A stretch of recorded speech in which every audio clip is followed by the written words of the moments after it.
on ne mérite même pas de rentrer en avion. Si j'étais la direction, on mériterait de rentrer en bus, de faire 8 heures de bus et de ruminer un peu. On n'a pas fait ce qu'il fallait. Il va y avoir des changements. Ma patience a des limites. Il y a beaucoup d'éléments qui ne me conviennent pas. L'envie, ok, l'envie. Donc je ne dois pas suffisamment accompagner mes joueurs pour être performants. Donc voilà, il va y avoir des changements assez rapidement pour redonner un élan à mon groupe. Vas-y. Pourtant, en deuxième période, après le but de Nîmes, on a senti les Nîmois, ils étaient perdus. Non, mais le plus important, je félicite cette équipe de Nîmes. On n'a pas joué une équipe de haut de tableau. On n'a pas vu un bon match de Ligue 2 ce soir. Quand je regarde les miens, oui, on aurait pu égaliser, on mériterait peut-être d'égaliser. Mais on a joué contre une petite équipe nîmoise, avec tout le respect que j'ai pour cette équipe qui nous a battus. Donc on a été encore plus petits. Donc pour moi, voilà, c'est insuffisant. C'est pas comme si on avait fait notre maximum. J'ai pas, sur ce match-là, je n'arrive pas à exploiter les qualités de mes joueurs. Je les vois pas. Je les vois pas sur le terrain, donc je les attends. Là, ça me fatigue. Donc,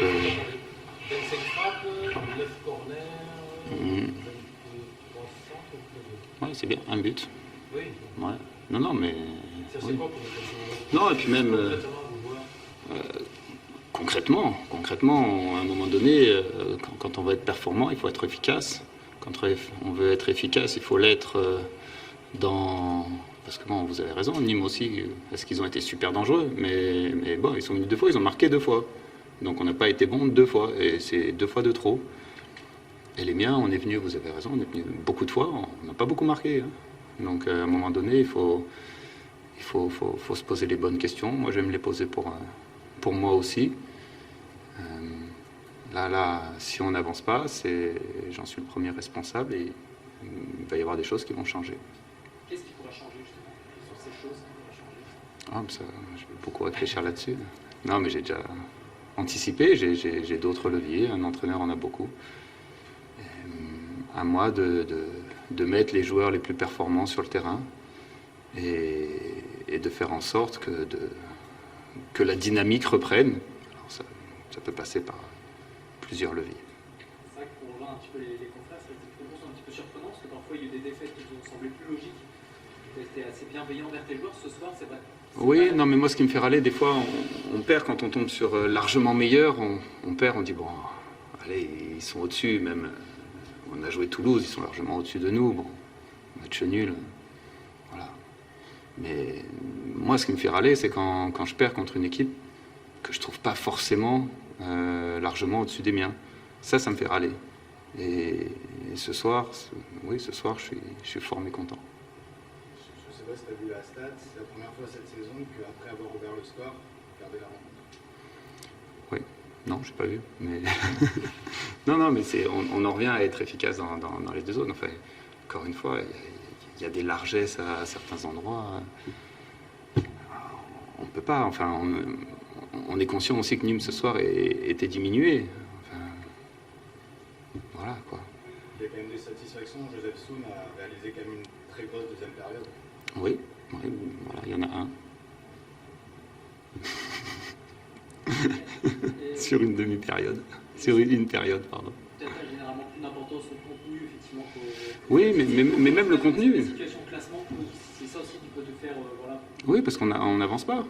Ce match-là devait nous permettre d'avancer. On n'avance pas. On n'avance pas. Et mon rôle, c'est d'aider mon équipe à avancer. Je ne l'ai pas fait, encore une fois, ce soir. C'est bien joli de faire match nul contre Toulouse, de faire match nul à Sochaux. Voilà, concrètement, on est en bas de classement et ce n'est pas mon objectif. Donc, il faut changer des choses. C'est vrai que vous n'arrivez pas à bonifier à chaque fois les bons résultats que vous faites. Que ce soit Ajaccio, Sochaux, Toulouse, derrière, à chaque fois, il y a une défaite qui fait que vous ne bonifiez pas finalement. À un moment donné, il faut trouver d'autres solutions. Je ne les cherchais pas forcément, j'attendais. Je vais les trouver. Ça marche? Ouais, c'était laborieux. Hein. C'était laborieux. Mais... Sentiment qu'une fois qu'on a mis le deuxième but, on ne savait plus trop comment jouer, si on devait continuer à jouer le plus haut possible ou au contraire protéger notre but. Donc on s'est retrouvé un petit peu le cul entre deux chaises. C'est le propre des équipes qui sont dans le doute. Hein, et même si la victoire à Sochaux nous avait fait beaucoup de bien, qu'on était passé assez aisément en Coupe de France, mais ça fait tellement longtemps qu'on n'avait pas gagné ici à Nîmes, au Costières, que forcément il y a une appréhension. Et donc c'est un peu logique. Après il faut aussi reconnaître que physiquement on a subi l'impact parce que Quevilly est une équipe très très difficile à manœuvrer, qui met beaucoup d'impact. On a vu la différence de gabarit entre les deux équipes, elle était quand même assez saisissante. Et comme techniquement on n'avait pas beaucoup de maîtrise, notamment en deuxième mi-temps, ça a été compliqué. Donc, tu en parlais, ça faisait 112 jours que Nîmes n'avait pas gagné à domicile. Ça fait du bien? Bah, forcément que ça fait du bien. Oui, forcément, c'est ce que j'ai dit aux joueurs. On aimerait forcément jouer mieux. On aimerait davantage maîtriser les situations. Après, voilà, le championnat de Ligue 2 est un championnat très difficile et très exigeant sur le plan de l'engagement. Et donc, on est content et il ne faut pas bouder le plaisir, quoi. On est resté près de 2 mois sans gagner un match. Là, on vient d'en gagner 2, enfin même 3 avec le match de Coupe de France. On vient d'en gagner 3 consécutivement. Donc, il ne faut pas bouder notre plaisir. La manière, elle viendra avec la confiance. Mais voilà, en attendant, c'était important de prendre 3 points. Même s'il n'y a pas la manière totalement. Mais dans l'état d'esprit, quand même, les joueurs ont été courageux. Et il y a une solidarité qui s'est manifestée là sur la dernière demi-heure, mais ça a été limite parce qu'on a concédé énormément de centres et de coups de pied arrêtés, et on était sur le fil du rasoir, quoi. Donc chaque coup de pied arrêté c'est compliqué parce qu'ils ont des mecs ils en ont 2 qui font 2 mètres, donc voilà, c'est dur à défendre forcément là-dessus. Comme en plus, encore une fois, il y a de la fébrilité. Voilà, bon, c'est comme ça. Après, il y a du soulagement d'avoir gagné. C'est la première fois que vous gagnez, d'avoir concédé l'ouverture du score. C'est un positif aussi. Ouais, mais c'est bien. Ça m'intéresse. Ça m'intéresse parce qu'effectivement, je trouve qu'on a fait un bon début de match. On a fait 10 premières minutes intéressantes, cohérentes. Malheureusement, on n'a pas réussi à marquer alors qu'on a 1 ou 2 belles situations. Et Quevilly marque sur sa première situation. Là, on a vu l'équipe un petit peu accuser le coup quand même. Et on a après bien réagi, on a réussi à égaliser de fort belle manière. Et après, bon, les 5 dernières minutes de la première mi-temps ont été aussi très compliquées parce qu'on a beaucoup trop reculé. Et, on a toujours ce réflexe de vouloir protéger le but avec un bloc très bas. Voilà, donc il faut qu'on arrive à enchaîner les résultats pour retrouver de la confiance et avoir cette ambition d'avoir plus de maîtrise sur les événements. Cette dernière demi-heure, elle est symptomatique d'une équipe convalescente pour vous? Oui, bien sûr. Bien sûr, mais en même temps, c'est très riche d'enseignement, quoi, parce que il faut savoir gagner parfois en étant moche. Et la dernière demi-heure, offensivement, on a eu du mal. Par contre, défensivement, on s'est accroché avec nos moyens du jour. Voilà, donc on a une équipe qui est quand même très jeune. Hein. On avait beaucoup de jeunes joueurs sur le terrain ce soir. Sur le banc de touche, on avait des très très jeunes joueurs. Donc voilà, aujourd'hui, on travaille aussi pour ça, pour l'avenir. Et on a un groupe qui apprend dans la difficulté. qui est en train de se forger une personnalité à travers des moments difficiles. Voilà, et ça va mieux depuis quelques temps, et il faut encore une fois confirmer. Il y a des choses qu'il faut forcément qui ne vous conviennent pas, mais on va travailler, on va s'accrocher. Encore une fois, avec les résultats qui sont positifs, il y a de la confiance qui va revenir, et puis les choses iront mieux. Il y a ce match à Aubagne le week-end prochain en coupe. Ça peut, on l'espère évidemment, faire une 4e victoire consécutive. Après, rien n'est fait en Coupe de France, hein, on le sait évidemment, mais bon, sur le papier, vous êtes quand même des favoris. Et puis après, derrière, il reste ces 3 matchs. Rodez et Nancy qui sont dans le bas du classement, évidemment, ils vont avoir besoin de points. Ça peut être toujours un peu dans la continuité avant le dernier match, on va dire l'affiche de cette fin de saison de cette fin d'année face à Toulouse. Ouais, moi pour l'instant je vois match après match, parce que franchement c'est chaud. Le match de Toulouse il est encore très très loin. Là aujourd'hui on bascule tout de suite sur la préparation du match d'Aubagne. Tout le monde sait que c'est un match qui sera loin d'être évident pour nous, hein. Voilà, tout le monde connaît les pièges qu'il peut y avoir en Coupe de France, donc forcément ça attend un match très compliqué, très difficile. Voilà, mais après, encore une fois, c'est une épreuve qui nous tient à cœur. On va essayer de la jouer à fond et d'aller le plus loin possible. Voilà, pour pouvoir justement préparer le déplacement de Rodez dans les meilleures conditions.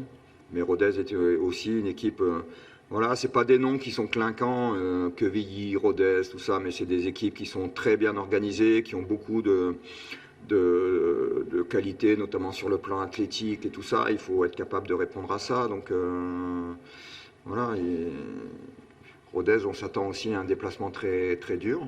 Mais voilà, tous les matchs de Ligue 2 sont heurtés, c'est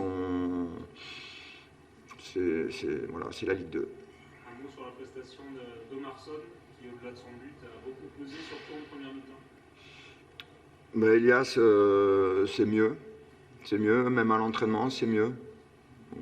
Il est plus mobile, il est plus agressif, et il arrive à trouver maintenant davantage de connexion avec ses partenaires. En plus, il a été récompensé, il met un but magnifique, hein, un vrai but d'avant-centre sur un geste qui est loin d'être évident à faire. Et voilà, donc encore une fois, c'est quelqu'un qui a une super mentalité, qui découvre le foot français, la vie française, et qui a besoin de temps pour s'adapter, pour s'intégrer. Mais voilà, c'est mieux. Il est récompensé de son investissement et de son travail. Pascal, tu parlais juste un instant que le schéma, ce que tu faisais à l'entraînement n'était pas répercuté dans le jeu. On a vu des belles phases offensives. Est-ce que c'est ce que tu demandes? Est-ce que c'est ce qui se répercute à l'entraînement en match?